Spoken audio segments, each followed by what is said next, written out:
Hello student, YouTube channel शिक्षा सूत्र में आप सभी का स्वागत है। दोस्तों, जो बच्चे यूपी पुलिस में जाना चाहते हैं तो उन सभी के लिए बहुत ही सुनहरा यहाँ पर भर्ती आ चुकी है। जी हाँ दोस्तों, हम बात करें उत्तर प्रदेश पुलिस भर्ती 2023 और 24। दोस्तों, अगर हम बात करें तो भर्ती की वैकेंसी कितनी है, इस बार जो वैकेंसी आई हुई है वो है टोटल आपके 60,244 पद पर है। दोस्तों, इस वीडियो में हम पूरे विस्तार से आप सभी को बताने वाले हैं, सब कुछ बताएंगे आपको, जिसमें कि आपका इसमें उम्र कितना होगा, योग्यता कितनी होनी चाहिए, उम्र में छूट कितना है, सिलेबस आपका क्या रहेगा, परीक्षा का एग्जाम का पैटर्न क्या होगा, एग्जाम डेट क्या है और वेतन क्या है, सब कुछ इस वीडियो में आपको विस्तार पूर्वक बताने वाले हैं। तो दोस्तों, वीडियो में आगे बढ़ने से पहले एक बार आप सभी इस वीडियो को लाइक कर दीजिएगा और सभी छात्र जो इस वीडियो को ज़्यादा संख्या में अपने दोस्तों में शेयर ज़रूर कर देंगे, ताकि जो छात्र फॉर्म भरना चाहते हैं तो सबसे पहले आप इसको अच्छे से समझ लें, उसके बाद आप लोग फॉर्म भरना शुरू करिएगा, ठीक है। और चैनल पहली बार है तो चैनल को आप सभी सब्सक्राइब जरूर कर लीजिएगा, साथ में आप लोग घंटी को दबा कर ऑल पर क्लिक कर दीजिएगा, ताकि आने वाले समय की इंपॉर्टेंट क्लास की नोटिफिकेशन आपको मिलती रहे, ठीक है। साथ में दोस्तों, आपको टेलीग्राम से भी जुड़ जानी है। टेलीग्राम का लिंक इसी वीडियो के डिस्क्रिप्शन बॉक्स में हमने दे रखा है, तुरंत जाकर के जुड़ जाइएगा, ताकि इससे रिलेटेड जितने भी इंफॉर्मेशन रहे वो हम आपको टाइम टू टाइम अपडेट करते रहें, ठीक है। चलिए दोस्तों, हम शुरू करते हैं, पूरे विस्तार में आपको बताते हैं। तो यहाँ पर आप देख पा रहे होंगे कि ये जो पीडीएफ आपके सामने खुला हुआ है, ये बिल्कुल यूपी द्वारा ऑफिशियल वेबसाइट पर जो पीडीएफ नोटिस जारी किया गया वो है। आपको हम पॉइंट सब कुछ यहाँ पर बताना शुरू करेंगे, ठीक है। तो सबसे अगर पहली बात करें बच्चों, तो यहाँ पर देख सकते हैं कि पुलिस में आरक्षित नागरिक पुलिस के पदों पर सीधी भर्ती के लिए जो आवेदन के लिए लिस्ट जारी किया गया है, सब कुछ साफ साफ इसमें कहा गया है। इसमें बच्चों कहा गया है कि उत्तर प्रदेश पुलिस में पुरुषों एवं महिलाओं के लिए आरक्षित नागरिक पुलिस के पदों पर आपके यहाँ पर देख सकते हैं पे आपको दिखाया है 5200 से 20,200 ग्रेड पे 2000 नए वेतनमान में वेतन मैट्रिक्स इतने यानी 21,700 के अंतर्गत निम्नलिखित रिक्त पदों को भरने के लिए ऑनलाइन आवेदन पत्र आमंत्रित किए जाते हैं। क्लियर बात, आपको यहाँ पर सैलरी की भी पता हो गया। चलिए हम बात करते हैं कितनी कितनी पद किन किन कैटेगरी में है। तो यहाँ पर कैटेगरी में है, तो यहाँ पर देख सकते हैं श्रेणी दिया गया। अनारक्षित के लिए जो सीट है यहाँ पर 24,102 है और EWS के लिए 6,024 है और अन्य पिछड़ा वर्ग के लिए यहाँ पर अगर देखें तो यहाँ पर आप देख पाएंगे 16,264 पद है और अनुसूचित जाति के लिए यहाँ पर 12,650 है, जबकि अनुसूचित जनजाति के लिए यहाँ पर 1,204 पद है और टोटल अगर करेंगे तो यहाँ पर 60,244 पद आते हैं, ठीक है। चलिए आगे हम बात करते हैं बच्चों, यहाँ पर आवेदन की समय सारणी, यानी कि आप कब से फॉर्म भरना शुरू करेंगे और लास्ट डेट कब रहेगा, ठीक है। इसमें हम लोग पॉइंट टू पॉइंट देख लेते हैं। तो यहाँ बच्चों ध्यान समझिएगा आप सभी। विवरण कहता है ऑनलाइन आवेदन शुल्क जमा करने से प्रारंभ होने की तिथि, यानी कि दोस्तों फॉर्म भरने की जो तिथि है वो आपका 27 दिसंबर 2023 से शुरू हो जाएगा, यानी अर्थात आज से, ठीक है। दूसरा पॉइंट कहता है कि ऑनलाइन आवेदन जमा करने की अंतिम तिथि, यानी कि फॉर्म भरने का अंतिम तिथि जो रहेगा बच्चों वो रहेगा आपका 16 जनवरी 2024 तक, ये लास्ट डेट है। शुल्क जमा करने के लिए इसमें 2 दिन का मेंशन बढ़ा दिया गया, 18 जनवरी 2024 को आप इसका शुल्क लास्ट जमा कर सकते हैं, ठीक है। अब हम बात करेंगे, आप सभी के मन में बात ये भी आ रहा होगा कि सर आवेदन शुल्क कितना है। तो यहाँ पर आप देख पा रहे हैं सीधा सीधा इसमें कहा गया है कि इस भर्ती प्रक्रिया के लिए आवेदन शुल्क जो है वो 400 रुपये यहाँ पर रखा गया, यानी कि आपको फॉर्म भरने का जो शुल्क है वो 400 रुपये रखा गया है यहाँ पर, ठीक है। आगे हम बात कर लेते हैं। यहाँ पर अर्हताएँ दिया हुआ है कि राष्ट्रीयता के लिए भर्ती के लिए ये आवश्यक है, यानी कि दोस्तों ये तो भर्ती के लिए तो जैसा इसमें कहा गया कि भारत का नागरिक होना अनिवार्य, इस तरीके की चीज़ें ये तो आप सभी हैं, कोई दिक्कत नहीं है, ठीक है। आगे हम लोग बात कर लेते हैं शैक्षिक अर्हता, यानी कि दोस्तों आपकी योग्यता क्या होनी चाहिए, ठीक है। आपकी योग्यता क्या होनी चाहिए यूपी पुलिस की वैकेंसी फॉर्म भरने के लिए, ठीक है। इसमें सीधा सीधा कहा गया है कि भारत में विधि द्वारा स्थापित बोर्ड द्वारा 10वीं एवं 12वीं कक्षा उत्तीर्ण या सरकार द्वारा मान्यता प्राप्त उसके समकक्ष अर्हता होनी आवश्यक है। अगर हम सिंपल से बात करें तो आपको यूपी पुलिस के लिए 12th पास होना जरूरी है, ठीक है, पास।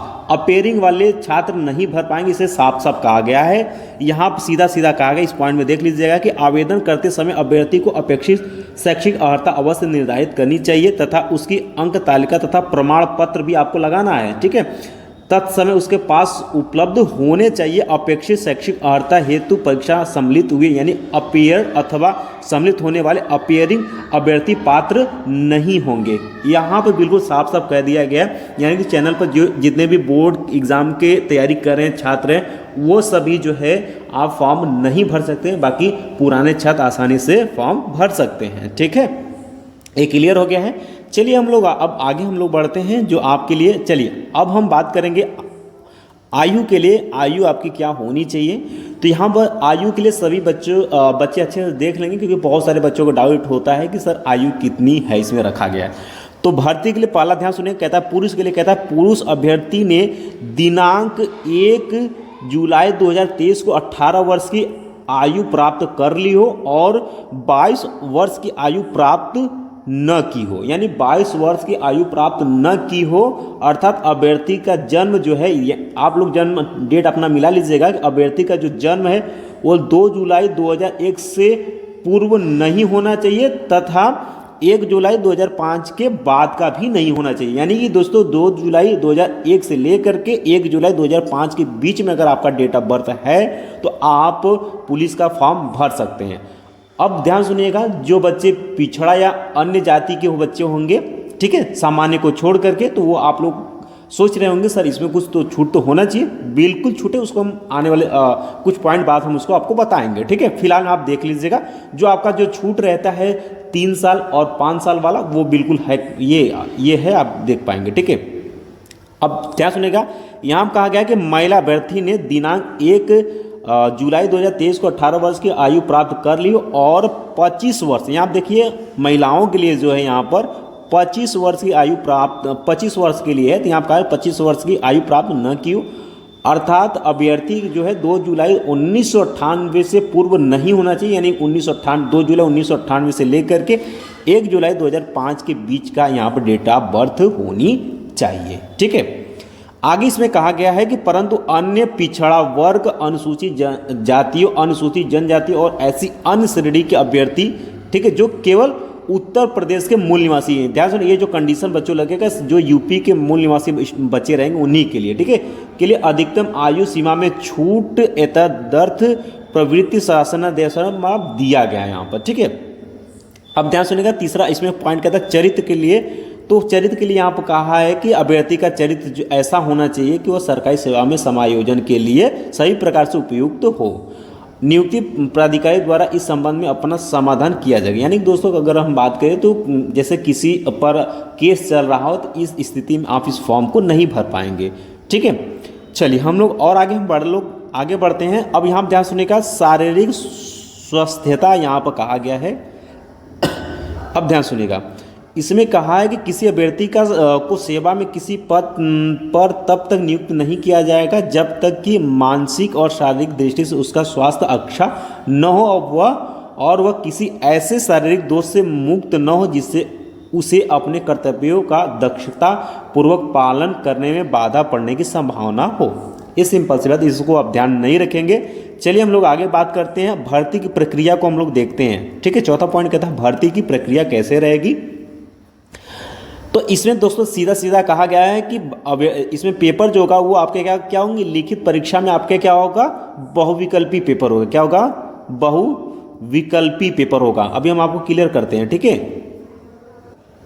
अब बच्चों ध्यान समझ लीजिए आप सभी, इसमें सीधा सीधा कहा गया कि ऐसे अभ्यर्थी जिनके आवेदन पत्र प्रथम दृष्टया सही पाए जाएंगे से ऑफलाइन पेपर क्या होगा, यूपी पुलिस की जो वैकेंसी पेपर होगी वो बच्चों ऑफलाइन OMR सीट पर होगी। ठीक है, कहता है ऑफलाइन लिखित परीक्षा में सम्मिलित होने की अपेक्षा की जाएगी। लिखित परीक्षा में वस्तुनिष्ठ यानी कि ऑब्जेक्टिव क्वेश्चन होंगे। ठीक है, वस्तुनिष्ठ प्रकार का प्रश्न पत्र रखा जाएगा।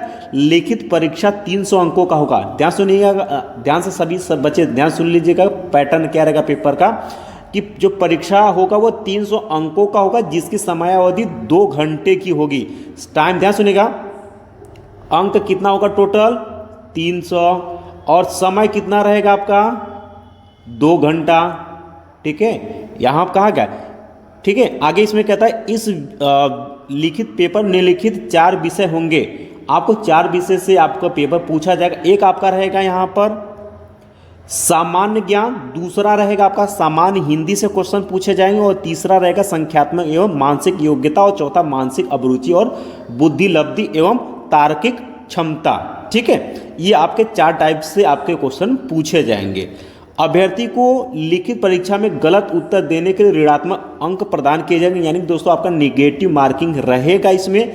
इस लिखित परीक्षा में कुल 150 प्रश्न होंगे। ध्यान सुनिएगा, अंक आपको कितना बांटा गया 300, और प्रश्न कितने रहेंगे 150, यानी दोस्तों एक क्वेश्चन जो रहेगा वो कितने अंक का रहेगा, 2 अंक का रहेगा।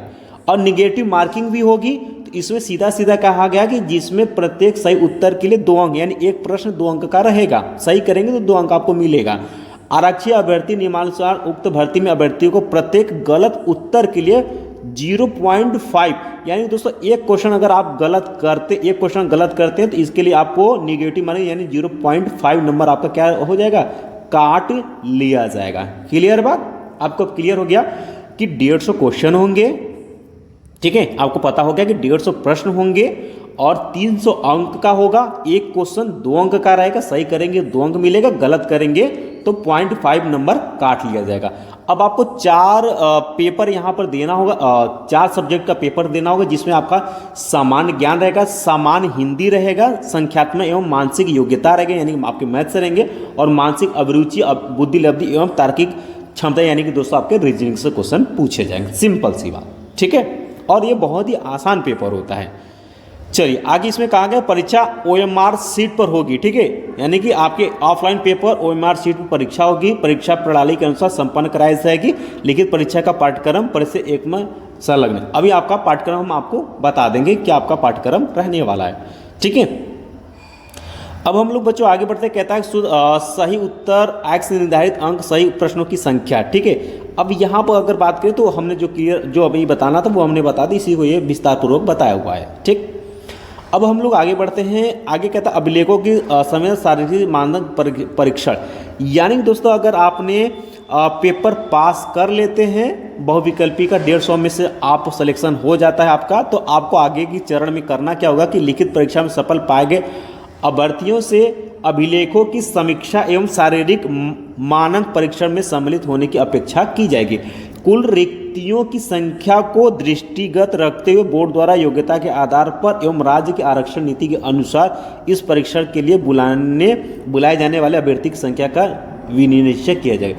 यानी दोस्तों इसमें साफ साफ ये कहा गया कि वैकेंसी के आधार पर आपको यहाँ परीक्षा के बाद आपका सिलेक्शन प्रक्रिया यानी कि आपके आगे की प्रक्रिया के लिए आपको बुलाया जाएगा, वो भर्ती के अनुसार आपको बुलाया जाएगा। ठीक है, यानी वैकेंसी के अनुसार आपको बुलाया जाएगा। ठीक है, ऐसे सीधा कुछ नहीं कहा गया, नहीं इसका भर्ती का 3 गुना 4 गुना ऐसा कुछ नहीं कहा गया है। ठीक, अब दोस्तों यहाँ पर आप सभी देख लीजिएगा कि आपका शारीरिक मानक परीक्षण, यानी कि जब आप यहाँ पर पेपर पास कर लेते हैं, जब आपको बुलाया जाएगा शारीरिक यहाँ पर मानक परीक्षण के लिए, तो आपका क्या क्या होना चाहिए ध्यान सुनिएगा।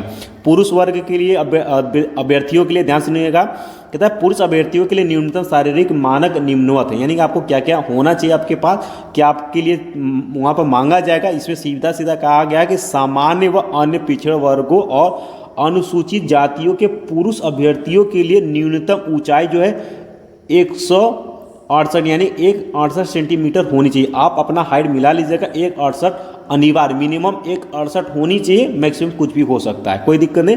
लेकिन यहाँ पर हाइट जो मांगा हुआ है वो 168 मांगा हुआ है। ठीक है, और लेकिन यहाँ पर कहा कि अनुसूचित जनजाति के पुरुष अभ्यर्थी के लिए न्यूनतम जो ऊंचाई मांगा गया है वो 160 मांगा, यानी 160 सेंटीमीटर होनी चाहिए। अब यहाँ पर आगे बात कर लेते हैं सीना के लिए। इसमें कहा गया कि सामान्य व अन्य पिछड़े वर्ग और अनुसूचित जनजातियों के अभ्यर्थियों के लिए न्यूनतम सीने की जो माप है वो देख सकते हैं 79 सेंटीमीटर बिना फुलाने पर, ये सामान्य रहेगा। ठीक है, बिना फुलाने पर और कम से कम आपके 84 सेंटीमीटर फुलाने पर होना चाहिए। ठीक है, और अनुसूचित जनजातियों के अभ्यर्थियों के लिए यहाँ पर 77 सेंटीमीटर मांगा गया है बिना फुलाए सामान्य, और फुलाने के बाद 82 सेंटीमीटर यहाँ पर मांगा गया है। ठीक है, क्लियर हो गया। आगे हम लोग बढ़ते, कहता है टिप्पणी इसमें क्या है, न्यूनतम 5 सेंटीमीटर सीने फुलाना अनिवार्य। यानी कि दोस्तों अगर हम बात करें इसमें, जैसे कि आपसे जैसे सामान्य पिछड़े वर्ग या अनुसूचित जनजातियों के लिए 79 सेंटीमीटर ये क्या मांगा गया है, सामान्य मांगा गया है, ठीक, जो आपका सामान्य सीना रहेगा। लेकिन आपको कम से कम कितना फुलाना है, कम से कम 5 सेंटीमीटर आपको फुलाना होगा। अगर आप 4 सेंटीमीटर फुला पाते हैं तो आपको वहाँ से कैंसिल कर दिया जाएगा, आपको निकाल दिया जाएगा, ठीक है। तो कम से कम 5 सेंटीमीटर आपको फुलाना अनिवार्य, आप इससे ज़्यादा भी कर सकते हैं, ठीक। अब आगे बात कर लेते हैं। यहाँ पर कहा गया महिला अभ्यर्थियों के लिए न्यूनतम शारीरिक मानक विचलन, तो आप सभी देख लीजिएगा। ऊंचाई के लिए अगर बात करें तो इसमें कहा गया सामान्य अन्य पिछड़े वर्ग अनुसूचित जनजाति की महिला अभ्यर्थी के लिए न्यूनतम ऊंचाई जो 152 सेंटीमीटर होनी चाहिए। 152 याद रखिएगा यहाँ पर लेडीज़ के लिए, ठीक है। अनुसूचित जनजाति महिला के लिए जो हाइट यहाँ पर 147 यहाँ मांगा गया है, यानी 147 सेंटीमीटर यहाँ पर होनी चाहिए। वजन की हम बात कर लेते हैं। वजन इसमें कहा गया कि महिला अभ्यर्थियों के लिए न्यूनतम जो वजन है वो 40 किलोग्राम होना चाहिए न्यूनतम, ठीक। बाकी उम्मीद है कि आपको ये क्लियर हो गया होगा। और हम लोग आगे बढ़ते हैं। आगे इसमें कहा गया शारीरिक दक्षता और परीक्षण के लिए इसमें कहा गया है। तो अब ध्यान सुनिएगा, इसमें दौड़ की इसमें बात कहा गया है कि अभिलेखों की समीक्षा एवं शारीरिक मानक परीक्षण में सफल पाए। यानी दोस्तों आपका जो शारीरिक जो आपका परीक्षण में अगर आप सफल पाए जाते हैं तब उसके बाद जब आपका दौड़ होगी तो उसमें क्या क्या कंडीशन होगा, ठीक है। तो इसमें कहा गया कि इस शारीरिक दक्षता परीक्षण में और होने के लिए पुरुष अभ्यर्थियों के लिए यहाँ आप देख सकते हैं कितना दौड़ना है आपको। 4.8 किलोमीटर की दौड़ आपको 25 मिनट में कंप्लीट करनी है। ध्यान सुनिएगा, पुरुष के लिए कितना दौड़ना भाई, 4.8 किलोमीटर, लगभग आपको कितना दौड़ना, 5 किलोमीटर आपको लगभग दौड़ना है, या फिर यूं कहें तो 4800 मीटर आपको दौड़नी है। आपको कितने समय में, 25 मिनट में, ठीक। और जबकि महिला अभ्यर्थियों के लिए यहाँ पर बात कहा गया है, इसमें कहा महिला अभ्यर्थियों के लिए कहा गया है कि 2400 मीटर अर्थात 2.4 किलोमीटर आपको दौड़ लगानी है 14 मिनट में। ये महिला अभ्यर्थियों के लिए है कंडीशन, और ये है आपके पुरुष अभ्यर्थियों के लिए कंडीशन। इतना आपको दौड़ करके निकालना होगा, ठीक है। अगर इतने में आप नहीं कर पाते हैं तो आपको क्या हो जाएगा, वैकेंसी से आपको बाहर निकाल दिया जाएगा, ठीक है। चलिए, ये भी आपका क्लियर हो गया है। अब आगे बात करते हैं तो चयन तथा अंतिम योग्यता सूची, यानी दोस्तों ये लास्ट आपका चयन की प्रक्रिया होगी। तो ये आपके बोर्ड द्वारा कहा गया है कि शारीरिक दक्षता परीक्षा में सफल पाए गए अभ्यर्थियों में से बोर्ड लिखित परीक्षा में प्रत्येक अभ्यर्थी द्वारा प्राप्त अंकों के क्रम के अनुसार प्रत्येक श्रेणी के अभ्यर्थियों की एक चयन सूची आरक्षण नीति के दृष्टिकोण रखते हुए तैयार करेगा और इसे विभागाध्यक्ष को अग्रिम कार्यवाही हेतु प्रेषित करेगा तथा इससे बोर्ड की वेबसाइट पर भी निर्धारित प्रक्रिया के अनुसार प्रदर्शित किया जाएगा, ठीक है। यानी कि दोस्तों ये आपके लास्ट चयन की प्रक्रिया होगी और इसी से आपका सिलेक्शन हो जाएगा। कहा गया है कि बोर्ड द्वारा कोई प्रतीक्षा सूची तैयार नहीं की जाएगी। अब इसमें एक कंडीशन दे रखा है, कहता है कि 2 या 2 से अधिक अभ्यर्थियों के अंक समान होने पर ऐसे अभ्यर्थी को वैधता प्रदान की जाएगी जो अधिमानी अर्हता यदि कोई हो रखते हो। 1 से अधिक अधिमानी अर्हता रखने वाले अभ्यर्थी को केवल एक ही अधिमानी अर्हता का लाभ प्राप्त होगा, ठीक है। आगे इसमें कहा कि इसके बाद भी यदि 2 या 2 से अधिक अभ्यर्थियों के अंक समान हो तो अधिक आयु वाले अभ्यर्थी को अधिमान प्रदान किया जाएगा। यानी फिर भी अगर कंडीशन रह जाती है तो जिनका उम्र ज़्यादा रहेगा उसको प्राथमिकता मिल जाएगी, ठीक है। चलिए हम लोग आगे बढ़ते हैं। इसमें और भी कहा गया, ठीक है। चलिए आगे कहता है कि आरक्षण व आयु सीमा में छूट। अभी आप लोग बहुत सारे बच्चे सोच रहे थे कि छूट कितनी है, तो इसमें सीधा सीधा कहा गया कि लंबवत एवं शैक्षिक आरक्षण केवल उत्तर प्रदेश के मूल निवासी अभ्यर्थियों के लिए यहाँ पर दिया गया है, ठीक है। तो इसमें सीधा सीधा यहाँ पर ये देख पाएंगे नीचे यहाँ पर आपको यहाँ पर सीधा सीधा दिया गया है। अब यहाँ आप देख लीजिएगा आरक्षण कैसे कैसे दिया गया है। तो यहाँ पर श्रेणी दिया है अनुसूचित जाति में, आपका देख सकते हैं। तो इसमें क्या है, उत्तर प्रदेश लोक सेवा अनुसूचित जनजातियों, इसमें इसे 5 वर्ष की छूट दिया है। यहाँ कहा गया अधिकतम आयु सीमा में छूट कितनी है, 5 वर्ष के लिए है। और यहाँ पर आपको प्रमाण में आपको जाति प्रमाण पत्र लगाना अनिवार्य होगा, तभी आपको यहाँ पर मिलेगा, ठीक है। तो यहाँ आप देख सकते हैं, तो यहाँ पर अनुसूचित जाति वालों के लिए 5 वर्ष के लिए है, अनुसूचित जनजाति के लिए भी 5 वर्ष यहाँ पर रखा गया, यहाँ पर देख पा रहे होंगे। और यहाँ पर देख सकते हैं अन्य पिछड़ा वर्ग, पहले बच्चे ध्यान समझ लेंगे, इनमें भी देख सकते हैं 5 वर्ष की यहाँ पर छूट दिया गया, लेकिन यहाँ पर आपको जाति लगानी है, जाति प्रमाण पत्र आपको लगाना अनिवार्य यहाँ पर रहेगा। ठीक है, क्लियर हो गई ये बात। और यहाँ पर आप लोग देख लीजिएगा, और यहाँ पर और भी है आरक्षण के लिए भूतपूर्व सैनिक के लिए यहाँ पर 3 वर्ष का यहाँ पर छूट दिया गया, ये सब चीज़ें हैं, आप लोग देख लीजिएगा। ठीक है, आगे हम लोग अब बढ़ते हैं। यहाँ पर कुछ पॉइंट और आप सभी को बता देते हैं जो आपका डाउट अभी तक होगा। ठीक है, तो पीडीएफ को हम लोग आगे स्लाइड करते हुए बढ़ते हैं और कुछ पॉइंट और भी आप सभी को समझाते हैं। उम्मीद है कि सभी चीज़ें क्लियर हो गई होंगी। अब आप ऑनलाइन आवेदन की प्रक्रिया आप कैसे करेंगे, इसे सीधा सीधा कहा गया, ऑनलाइन आवेदन की प्रक्रिया आप कैसे करेंगे। तो आपको ऑनलाइन आपको किसी साइबर पर चले जाना है और वहाँ पर आपको वहाँ से फॉर्म को फिलअप कर देना, जैसा कि आप सभी हर फॉर्म भरते आ रहे हैं। ठीक है, पेमेंट आप डेबिट कार्ड किसी भी तरीके से आप यूपीआई या इंटरनेट बैंकिंग यूपीआई के माध्यम से भी आप कर सकते हैं, कोई दिक्कत नहीं है। ठीक, हेल्पलाइन नंबर भी यहाँ पर जारी किया गया। आपको कोई प्रॉब्लम होती है तो आप हेल्पलाइन नंबर से भी आप यहाँ पर संपर्क करके आपकी अपनी समस्याएं आप बता करके उसका सलूशन भी पा सकते हैं। और यहाँ पर एक विकल्प एक ऑनलाइन शुल्क जमा भुगतान के लिए, तो ये आप कर लेंगे, कोई दिक्कत नहीं, इसमें आपको समय बर्बाद करने की ज़रूरत नहीं है। ठीक है, बाकी आपके सभी इंटर तक के पास होने की डिग्री और आपका आरक्षण में आते हैं तो आपको जाति प्रमाण पत्र भी आपको यहाँ पर लगेगा, फोटो भी लगेगा और हस्ताक्षर भी लगेगा। आवेदन पत्र में अन्य सूचनाओं के अतिरिक्त फ़ोटो और हस्ताक्षर भी आपको यहाँ पर अपलोड करना होगा। बाकी ये तो आपको साइबर पर चले जाएंगे, वहाँ से फ़ोटो किस तरीके से यहाँ पर अपलोड करना वो सब जानते हैं, वहाँ से आप सभी को करा देंगे, कोई दिक्कत नहीं है। लेकिन यहाँ पर कुछ कंडीशन आपको याद रखना है, नहीं तो आपका फॉर्म जो है वो कैंसिल हो सकता है। कहता है चेहरे की छवि स्पष्ट रखनी चाहिए, चेहरे पर अत्यधिक चमक छाया नहीं होनी चाहिए। आपको फोटो, ध्यान सुनिएगा, फोटो के लिए बात हो रही है। नामांकन के लिए फोटो 6 महीने के भीतर कर लिया जाएगा। सफ़ेद या हल्के ग्रे रंग की सादी पृष्ठभूमि आवश्यक हो, यानी फोटो का जो बैकग्राउंड है या तो व्हाइट हो या तो ग्रे कलर रहेगा तो सही रहेगा।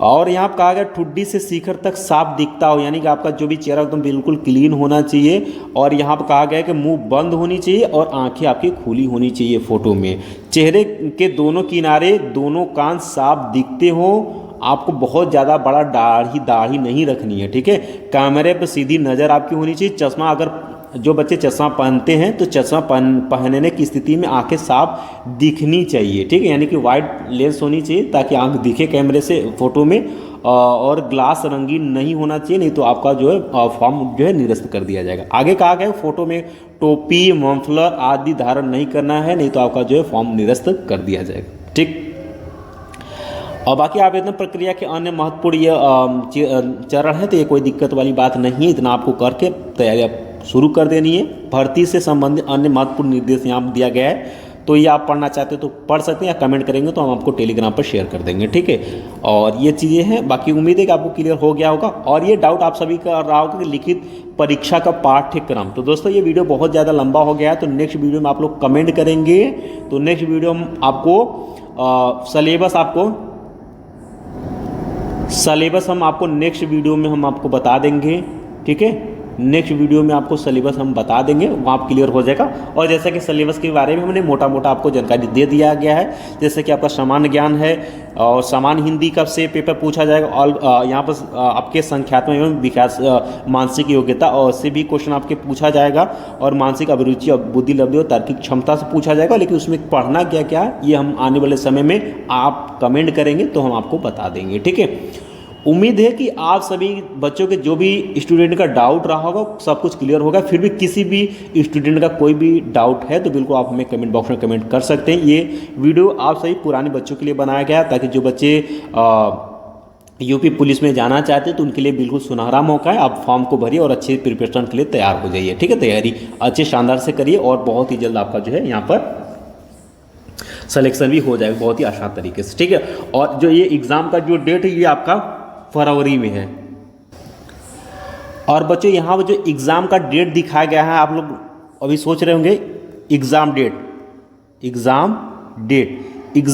आपका यहाँ पर फरवरी में बताया जा रहा है, और फरवरी में ये डेट नहीं क्लियर किया गया है कि कब किस दिन आपका पेपर होगा। उम्मीद है कि आपका 20 से लेकर के इस 20, 22 या 25 के बीच में आपका पेपर यहाँ पर रखा जाएगा, ठीक है। या हो सकता है इसके पहले भी आपको फरवरी में पेपर ले लिया जाए, इसलिए आप लोग अच्छे से तैयारी शुरू कर दीजिएगा, ठीक है। तो दोस्तों वीडियो पसंद आते एक बार सभी वीडियो को अभी तक लाइक नहीं किया, बिल्कुल वीडियो को आप लोग लाइक कर दीजिएगा और शेयर भी कर दीजिएगा। जो भी स्टूडेंट यूपी पुलिस में जाना चाहते हो बिल्कुल आप लोग वीडियो को शेयर कर दीजिए, ताकि उनको सभी जानकारी मिल जाए और आसानी से फॉर्म को भरें और अच्छे से तैयारी में जुट जाएं। तो नेक्स्ट वीडियो में अगर आप कमेंट करेंगे तो आपको हम सिलेबस अच्छे से विस्तारपूर्वक आपको समझा देंगे। बाकी मिलते हैं दोस्तों नेक्स्ट वीडियो में, तब तक के लिए जय हिंद, जय भारत।